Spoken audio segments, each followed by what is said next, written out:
This is actually like my first time recording a video in like a whole month.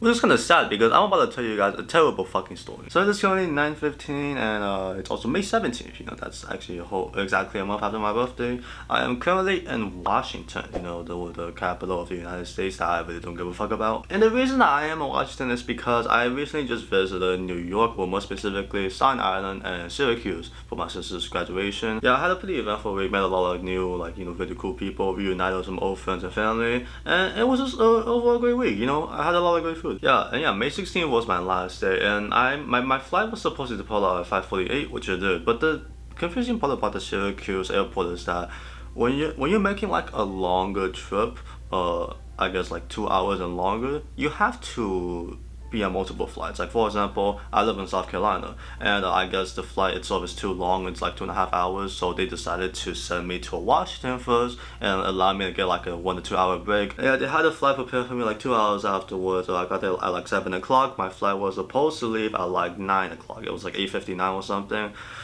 But this is where everything started going wrong. So I got to the airport, I found a comfortable spot to sit down at, and you know, I just rested there, looked at my phone, went on my MacBook, you know, did some bit of shopping, and then I received a message saying like, hey, your flight has been delayed for 1 hour. And I was just kind of like, okay, you know, I've experienced more than this. You know, I'm a pretty unlucky person when it comes to a lot of things, and flights are one of them. There was this one time, it was a flight for JetBlue. It was mid 2021, and I was supposed to get home at like 4 p.m. that day. Actually at 3 p.m., but I didn't get home until 1 a.m.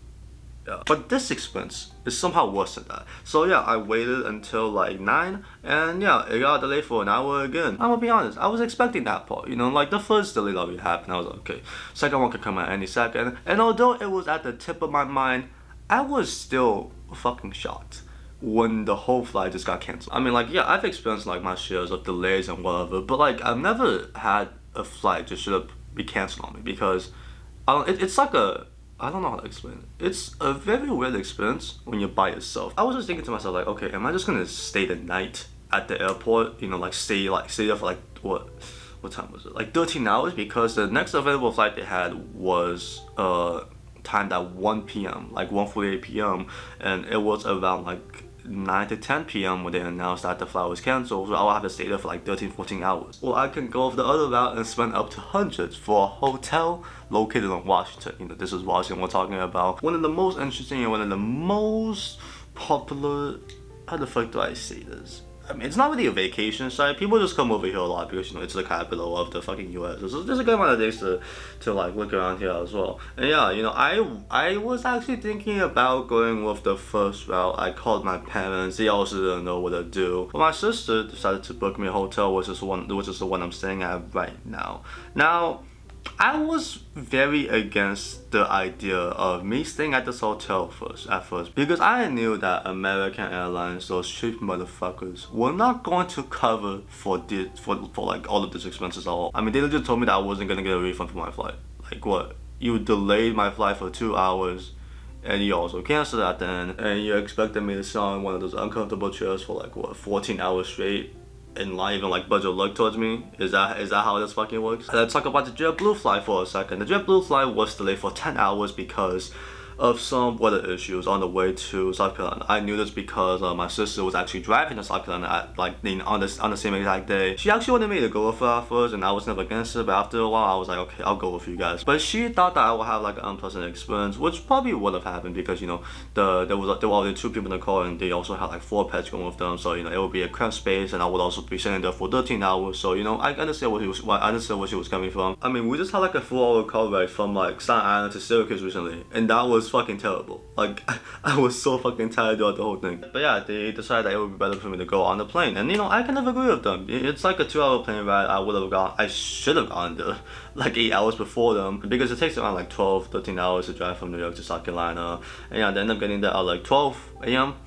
and they actually got there earlier than me. It was a terrible experience. They kind of explained everything to us though. Like, they just told us like, hey, we might have to go all the way like around the country, because we actually did go to Ohio first, then we went to South Carolina, because, you know, like the exact path from New York to South Carolina would have been very dangerous because there was a thunderstorm going on. I personally understand that because, you know, we probably would have died if that happened. Yeah, even the route they took around was very risky as well because, you know, the plane was very fucking shaky at the beginning. Like, it just felt like we were in something. I wasn't really sure what it was, but it felt like we were in something.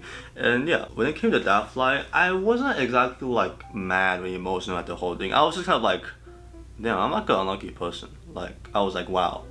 Like, wow. Like, that legit was my reaction the whole time. I was just fucking fatigued, stressed out over the whole thing. But I didn't like really show anything over. I just kind of sat there and waited for the whole thing. Yeah, I was actually prepared to call JetBlue the next day, kind of talk to him about this. I was like, hey, you know, like, yeah, all of this shit happened. Do you think I can get something in return? This is what cool part happens. Like, you know, before I even woke up, before I even had the chance to call JetBlue, they actually refunded me for the whole entire flight. What I mean by that is like they didn't just refund me for the part of the flight, you know, like the returning flight from New York to South Carolina. They also gave me the money back for the first flight that I took from South Carolina to New York as well. So, you know, that was very cool for them in a way. You know, that's how customer service is supposed to be. You know, when you can tell that your customer's having some like unpleasant experiences, you should probably make it up for them in some way. But I guess that's not how it works for American Airlines. I mean, the fucking service was terrible. They, like, the customer service line, they had like 70 people up there at one point. I'm just gonna assume that all of those, I mean, I kind of knew because they were talking about it, but all of those people on the line were actually on the same exact flight as me, and I can understand why they felt that way because I'm not happy about what happened. You know, I've experienced a good amount of different plane rides. I've been on 13-hour plane rides, 1-hour plane rides. I've been on JetBlue, Delta, American Airlines at this point, probably United as well. And this by far has to be the worst fucking experience that I've had. Like, I've had my share of terrible plane rides in the past, terrible experiences when it comes to airlines, but the customer service or, you know, the airline itself always makes up for it somehow. Like, they either automatically like reach out to me, do something for me, or, you know, I have to call in and like, you know, they figure something out after that. But when it comes to American Airlines, they look like they don't give a fuck at all. This is what they told me. They were like, because this is weather issued, we don't exactly cover the flight because it's not our fault. That's basically saying, oh, a rat ran into your chicken sandwich. I didn't put it in there. It ran into our fucking bag and I cooked it in an accident and put it in a chicken sandwich. Like, do you know what the fuck you're talking about? But instead of sitting here, you know, dreading over this whole thing, I'm gonna give you guys a tour of this hotel. They had this coffee machine out there. I don't really drink coffee like that, but they also have hot chocolate. I don't really know why I'm drinking hot chocolate in May, but it's pretty good. Yeah, this is the bed that I slept on last time. I'm pretty sure this is a king size bed because I was actually able to lay on it sideways, which I haven't seen before, you know. Like, I'm a pretty lengthy man. I have a queen size bed, and it's already big enough for me. But this shit was fucking gigantic. But yeah, this is the view outside. It's not like the most amazing thing. It's actually not too much different from my sister's apartment in Syracuse, but yeah, pretty cool nonetheless. This fucking TV though, like, I don't know what the fuck this is. I actually wanted to watch some anime on it, but when it comes to Crunchyroll, you can only connect to it through Wi-Fi, and I think all of us are on the same Wi-Fi, so I didn't want to risk, you know, connecting someone else's TV with edgy anime. Yeah. This is like a closet, you know. I'm actually, oh yeah, let me take off my shirt real quick. So I went to my favorite store, TJ Maxx, with my sister, one of my relatives, and her boyfriend about a few days ago at Syracuse mall called Destiny. Yeah. Oh, my daughter's also just got here, so let's go get that real quick. Alright, let's put this down real quick and continue with the tour. Now, I don't know if you guys saw this painting or not, but it's pretty cool. This is what is this? Empire State Building. And yeah, they had these two nightstands. That's my MacBook right there. I had to charge my phone with that because oh yeah, this is actually what happened. I forgot to bring my charger for this whole entire trip. Like, you know, initially from South Carolina, I forgot to bring my charger, so I had to borrow my cousin's charger in Staten Island. I had to use my sister's charger in Syracuse, and I was just kind of like, hey, you know, I'm about to be home, so I don't think there's a point of buying a charger. Then the fight happened. So I ended up going to 7-Eleven. There's a 7-Eleven that's like 0.2 miles away from here. It's like a 7-minute walk. Got to buy the charger, came back. Actually, didn't even buy a whole charger because they didn't have any charging blocks. Like, they don't have the heads that you can plug into the wall. So I ended up getting a 6 feet long USB-C charger because, you know, that's the only plugs that MacBook take nowadays, which is kind of dumb. And guess what? It was like $20. Yeah. And it turns out they actually have like a normal like USB plug in the clock, but I didn't know that. So yeah, I was like 3 times the price for a shitty charger I'm not gonna use again. But yeah, I forgot to finish the TJ Maxx story. So yeah, I went to the TJ Maxx in Syracuse. They had a lot of different clothes that I've never seen before. They actually had a lot of Toronto Raptors merchandise. Now, I'm a very big fan of basketball, not a fan of the Raptors specifically. It's still cool seeing something that's like, you know, that's supposed to be worth some money being at TJ Maxx. But yeah, they also had a lot of Ginger Angel merch. I got like 3 t-shirts from it. I don't really know what they had it there.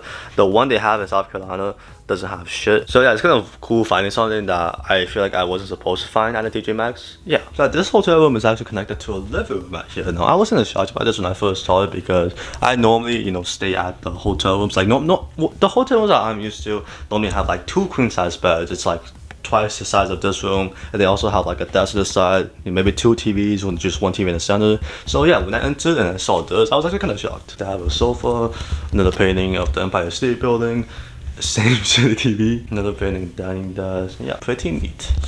I don't know if this is worth $300. And they actually have like a mirror over here of a coffee machine. Wait, is this even called? I don't even know what it's supposed to be called. I don't drink coffee like that. As you can see, they have like a kind of teas and other coffees or some things I don't. This is like where you put the powder. I don't really know. Yeah, they have a fridge over here, a microwave. What is this? Some cabinet. And another one over here. There's a bathroom. It's not the biggest. This is like a regular size bathroom actually. But there's one thing that I love about this bathroom, which is the light. Oh, that was really bright. I'm a very big fan of this fucking lighting. Like, I'm not the most photogenic person in the world. I actually don't take pictures at all, but I did take some recently and I actually like them a lot. Oh, but holy fuck, this lighting is actually so good. It's actually perfect for taking pictures if anyone wants to take pictures. I guess you can spend $300 to stay at a hotel to do it. You know, they have some towels, bigger towels over here, some face towels over here. This is the one that I use yesterday. This is also one of my favorite things about hotels. It's the smell of like the towel, the blanket, the beds. I don't really know how to explain it, but it smells like so fucking refreshing, so good. And yeah, this should have the same exact smell. Wow, trash can, toilet. But this bath though, it's not the biggest thing in the world. It's actually like a regular bath you're gonna find on like a regular house, but yeah, I guess nothing to complain about. And this hotel room costed around $300 for like a 12-hour stay. Now I'm gonna be honest, I don't know if this is worth $300. I mean, I just gave you guys a tour on the whole place. It's not like outstanding design anyway. You know, it's not like it's outstanding in the size as well. So yeah, I don't really know why it's $300. You know, the bed was fucking amazing though. I have to say that. So outside of it being located in Washington and being located in like the downtown section of Washington as well, I don't really see why this is worth $300. But that's definitely not me bashing the place though. Like actually the manager, you know, the people at the front counter were very friendly to me. I'm not supposed to be staying at this place. You actually have to be 21 years old to check in at this place. Like, I guess, you know, if a 23-year-old came with the younger sibling that's like 10, they can probably come in this place. But I came by myself and I'm 18. So yeah, like, you know, when I first told them that like, hey, my sister booked me a room or whatever, they were kind of like, okay, oh, how old are you? I was like 18. And they were like, oh, we're not supposed to take anyone that's like below the age of 21. But then my sister told them about the situation that I'm in. And, you know, like, they were obviously like, like what am I supposed to do right here? Like, mind you, I was actually having a mental breakdown throughout this whole thing. Like, I was crying. I don't know if like anyone could see it though because I was wearing a mask with glasses, so you know, it's not like obvious. But yeah, I wasn't, because it was a long day. It has been a very long day. And, you know, when they told me like, oh, like, you can't exactly stay here, I was like, oh, okay, I guess everything's against me today. But the guy at the front counter went to ask his manager. They had a conversation, and yeah, they took me in. You know, which is obvious because I'm in the hotel right now. But yeah, I'm very thankful to them for that. Like, actually, like, you know, because like I'm pretty saying, it has been a long day. If I was told that I legit didn't have a place to stay at after my flight got canceled, I didn't know what I would like. I legit didn't know what the fuck I would do in that situation because the only choice I would have is like, you know, to be sent to the streets because they had the same policy at most hotels or most inns over here. So there legit wouldn't be a single place I could stay at if they didn't take me in.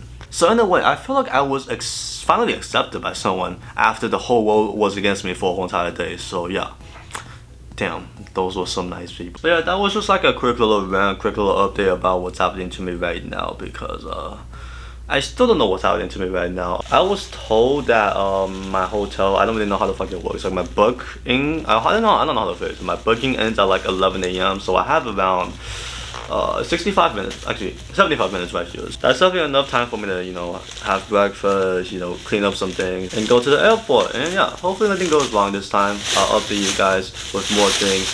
Let me show you guys the food real quick because I'm just gonna guess that it's very good. Okay, these are the fries that I ordered. They were, these are potatoes, not fucking fries. You lied to me. And yeah, also with the breakfast burrito. This is my first time having a breakfast burrito besides like the fucking tiny one they had at McDonald's that I had like 4 or 5 years ago. They actually have like breakfast service here from 6 a.m. to 9:30 a.m. I woke up at like 6 today and I kind of went back to sleep, you know, but I definitely had enough time to go there, but I didn't. Also, what the fuck? I told him I needed utensils. What am I supposed to eat these potatoes with? It's my first time having a breakfast burrito, so I'm not exactly sure how I'm supposed to feel about this. I like it, but at the same time, like, I'm not the biggest fan of American scrambled egg. You know, I'm Asian, more specifically Chinese. We're kind of known for like more flavorful, different styles of eggs. So, like, basic scrambled eggs are not exactly my thing, but I like it though. When you get a bite of all the different things in here, there's cheese, bacon, eggs, and I think potatoes, I think. It's actually very fucking good. But yeah, I'm just gonna eat my breakfast now, probably going to the airport at like 11 a.m. American Airlines. If you retards are walking just, fuck you guys. Figure your shit out.